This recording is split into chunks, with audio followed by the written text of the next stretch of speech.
Tam bizim yere gidiyor. Bu bidonların içinde zemzem var.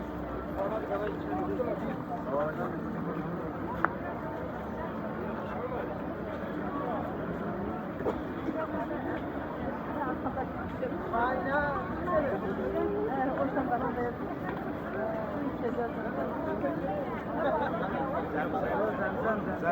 Mescid-i Haram'daki her şey zemzem. Sadece şuradaki sular var. Onlar zemzem değil herhalde. Orada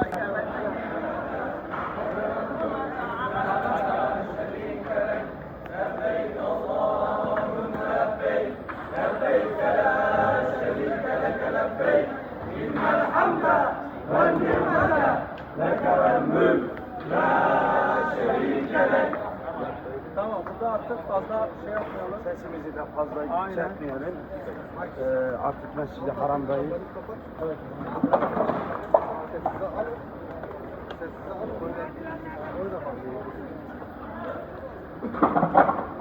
Hoş bulduk Kazım, hoş bulduk, hoş bulduk.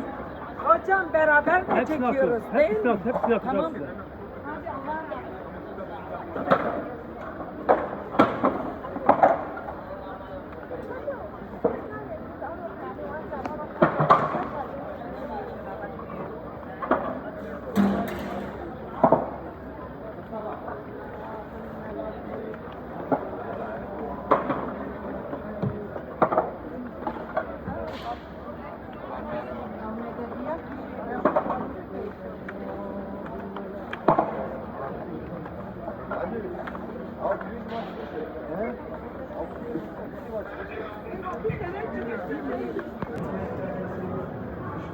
Yaptığımız günahlarımız film şerifi gibi aklımızdan gelsin geçsin ve hepsi için istiğfar isteyin Allah'tan.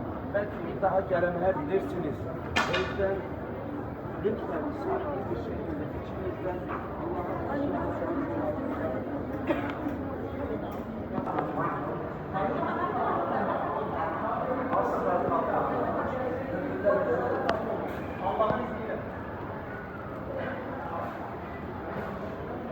biraz arka tarafta seyredin.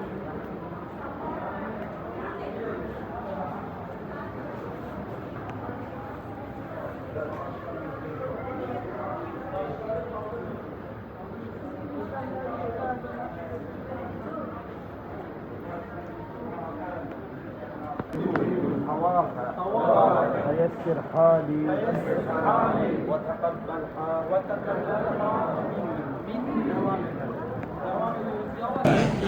إني أريد طواف فيسر حالي وتقبل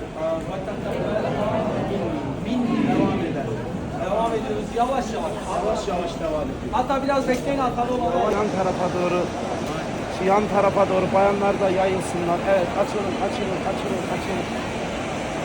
Gelin efendim. Başlarımız yerde olsun. Değerli dostlarımız, bizler neredeyiz? Allah'ın beytindeyiz. Allah'ın evine, Allah'ın misafirleri olarak geldiniz. Allah sizleri evine davet etti.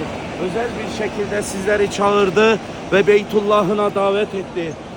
Bu kadar günahımızın içerisinde sizler Allah'ın seçilmiş kulları olarak geldiniz. Şimdi kaldırın o mübarek başlarınızı, bakın Beytullah'a.